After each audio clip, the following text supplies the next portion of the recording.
Hi everyone, good morning. It's Saturday and you get to see me in my robe and my unkept hair. Just having gotten up, having my cup of coffee and just reveling here in the Passion Translation in Isaiah 33. And it's an exciting day.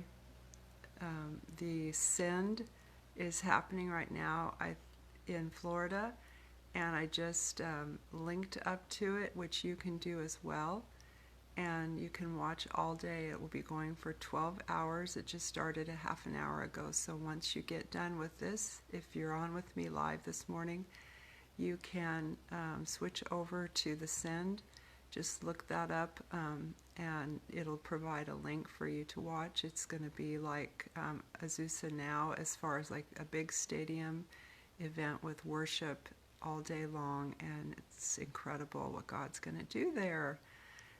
So I'm excited to watch out for the spectacularness of that event and the outpouring. And then also today is the beginning of 3 days of celebration for us and our family. We've never done 3 birthday parties in one weekend, but we are this weekend. And in a little while here, I'll have guests for my sister's birthday, and she's being celebrated today as she's turning 70 this week. And what a joy it is to have her in our family and our life here. And so we're bringing together friends and loved ones to celebrate her this afternoon, and then more the next day for Penny and more the next day for Phoebe. So 3 birthdays, wonderful times. This morning we're in chapter 33 of Isaiah. I'm going to I guess I'll just keep the camera on me even though I'm looking like this, just woke up. But it'll be easier for me to see where I'm reading. Okay, so it's this part of the section is called Zion Restored. Woe to you, destroyer, you who have not been destroyed. Woe to you, traitor, you who have not been betrayed. When you have finished your work of destroying, no, Pepper, you will be destroyed. She always wants attention right when I get started. And when you have completed your betrayal, you will be betrayed. Let's read that again. So this is something that we know will happen to the enemy. Woe to you, destroyer, you who have not been destroyed. Woe to you, traitor, you who have not been betrayed. When you have finished your work of destroying, you will be destroyed. And when you have completed your betrayal, you will be betrayed. Yahweh, Lord, be gracious to us, for we wait for you. Be our strength every morning, and rescue us when troubles come. The nations retreat at the sound of your roaring voice. The nations scatter as you arise in your majesty. Their spoil will be harvested, carried away like locusts that strip a field bare, and like leaping locusts men will leap upon the spoils. Yahweh is high and lifted up. He dwells on high. He lavished his justice and righteousness on Zion. He will be your constant source of stability in changing times. And that's my verse for today. When I saw that this morning, oh my goodness, did that speak to me. He is my constant source of stability. I'll never forget the first time I heard this, it came to my attention. It was Beth Moore that quoted it. And she had this, you could look it up, she had this word about Jesus being her constant source of stability. And I hung on that like a plumb line. I just thought that is the most beautiful word for you and I today, that he wants to be our constant source of stability in changing times. And aren't they changing, the times that we live in? And out of his abundant love, he gives you the riches of salvation, wisdom, and knowledge. Yes, the fear of the Lord is the key to this treasure. Listen, the valiant ones cry in the streets, and envoys of peace weep bitterly.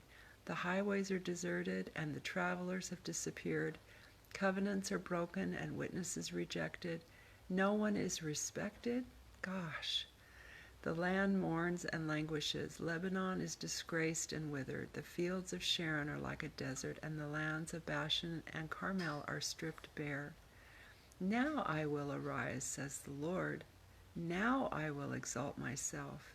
Now I will unveil her majesty, my majesty. Assyria, your plans are worthless, as useless as chaff. My breath will be a fire that consumes you. As a thorn bush is cut down and thrown into the fire, your nation will be burned to ashes of lime. So I just want to say that the Lord is rising up in strength for us and in honor and beauty and glory, and He is our constant source of stability today and forevermore.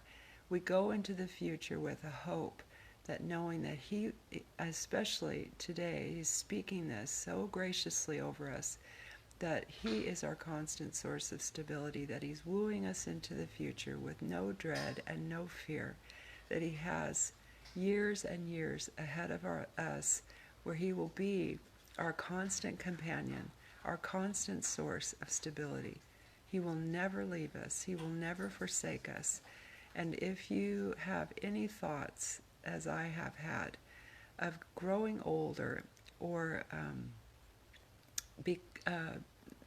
in any way life getting smaller and smaller, trust Him that He is, as He sang to me, He's saying to you today, that He will be your constant source of stability, that you have the mind of Christ, and that He will give you every resource and everything that you need, as He is giving to me and to others. He wants to be our tour guide. He wants to be our tour guide through the effects of this life, through the shadows and the turns, and as He said, the changing times. He wants to be the tour guide of our soul, tour guide of our spirit, and tell us, this is the way to go. If you want to be close to me, come over here. If you want to be close to me, come over here. And He's just saying, I want to woo you into your future. I want to woo you with hope and with joy and with gladness, with dancing shoes. I want to put dancing shoes on your feet today and tell you that you have everything to look forward to in me. No matter what the changing times and the seasons say, no matter where your family's at, their age groups, empty nesters, all of that kind of stuff. Purpose is found in Jesus. Identity, hope, who you are is found in Him. Draw close to Him today. He is drawing close to you. Trust me, He is drawing close to you. All right, have a great day. I'll see you tomorrow.